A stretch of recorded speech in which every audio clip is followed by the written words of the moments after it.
and I was wrong. And this reminds me, and again, why I love working with animals, because being wrong is great. Being wrong is how we learn. And it reminded me that you can't fix and treat what you haven't seen move, what you haven't seen and felt the full picture.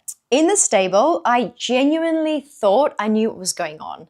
Had a little bit of, confidence about myself. I'd seen her in the stable, I'd looked at her body from all different angles, was listening to what the owner was saying, and I definitely had some confidence that I think I know what's going on here. And then I watched her move, and my theory completely fell apart. And I was wrong. And this reminds me, and again, why I love working with animals, because being wrong is great. Being wrong is how we learn. And it reminded me that you can't fix and treat what you haven't seen move, what you haven't seen and felt the full picture. Seeing a horse in the stable is one part. Seeing a horse with its owner is one part. Seeing a horse move on its own with no tack or rider is a fundamental part of understanding the body. Now, if you haven't seen part 1, go back and watch part 1 of this video so it makes complete sense. The link to the description is down below. And if you've watched part 1 and you're here to find out part 2, welcome. As a recap, from part 1, we looked at this mare in the stable. She struggles to pick up her front legs, and there was such a clear difference from the left to the right. For the left fore, she was trembling, she was snatching out of my hand, she was reluctant to place down her left hind. Whereas on the right side, the right fore be picked up no problem. She was so calm, her eyes were relaxed, her neck was relaxed, she was stood square behind. And then I watched her throughout the whole stable. So I got up on a stool, I stood behind her. Key thing, if you've not done that before, please do. It gives you such good indication and a different angle to assess your horse.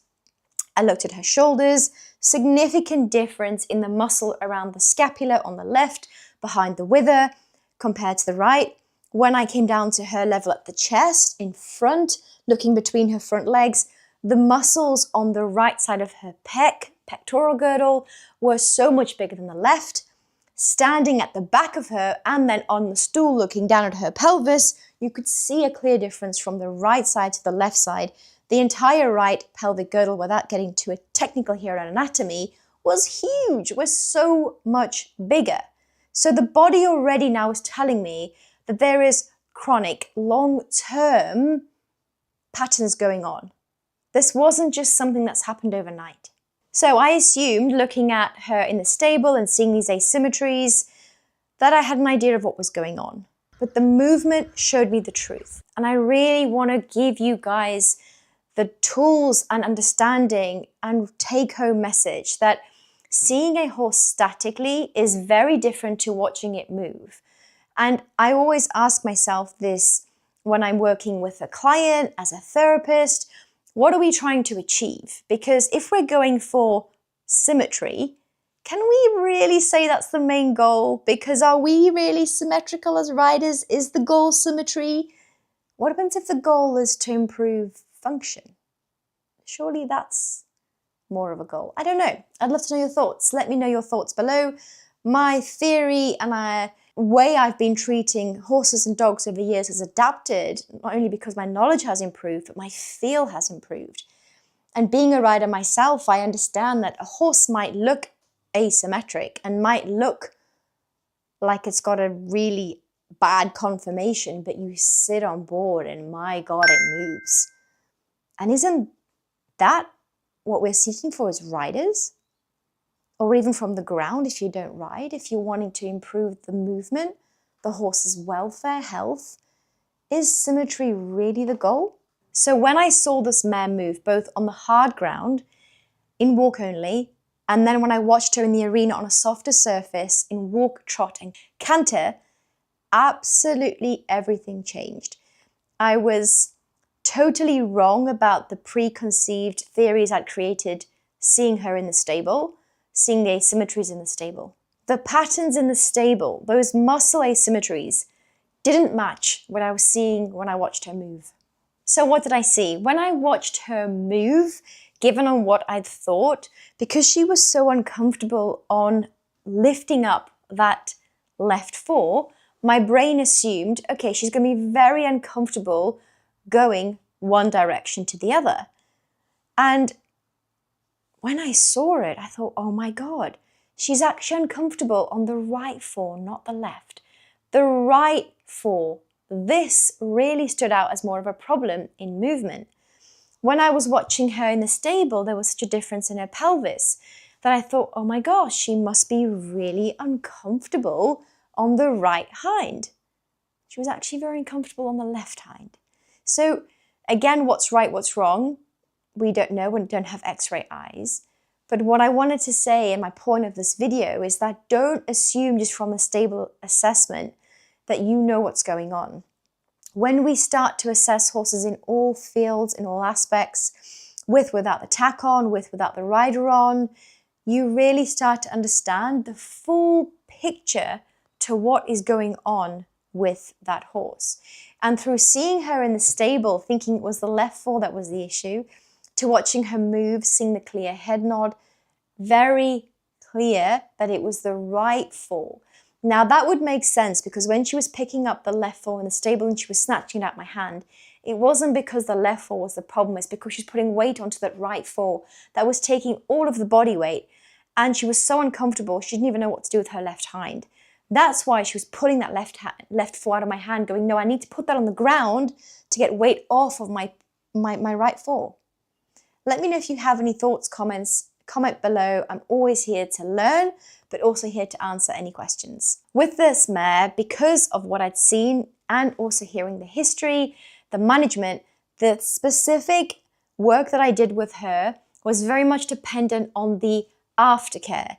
This was a game changer because of how the body was showing that these patterns were going on for such a long time.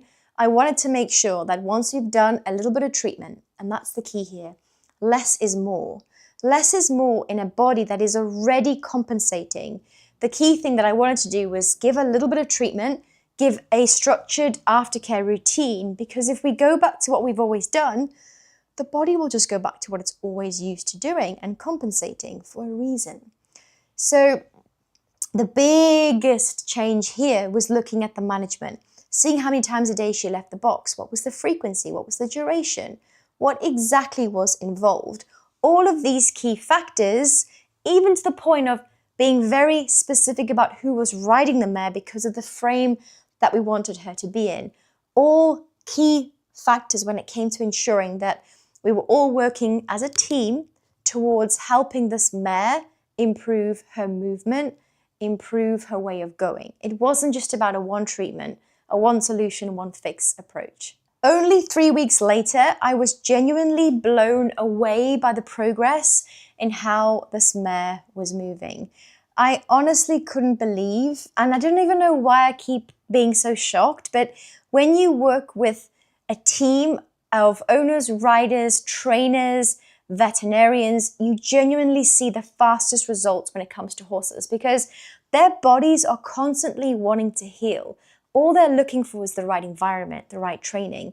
And when you work with people who look at and listen to the body, listen and try and understand from a place of curiosity, not ego, and who are okay being wrong, you get the quickest results. Trust me, I've been in 6 countries in the last 8 months, and I've seen this day in and day out. This is a worldwide technique. This is a worldwide approach to working with horses. The magic really happens when you give the body, in this case the horse's body, the condition to heal. And that's exactly what happened with this mare. And I'm really excited to see what she's like in another 6, even 12 weeks to see where she is.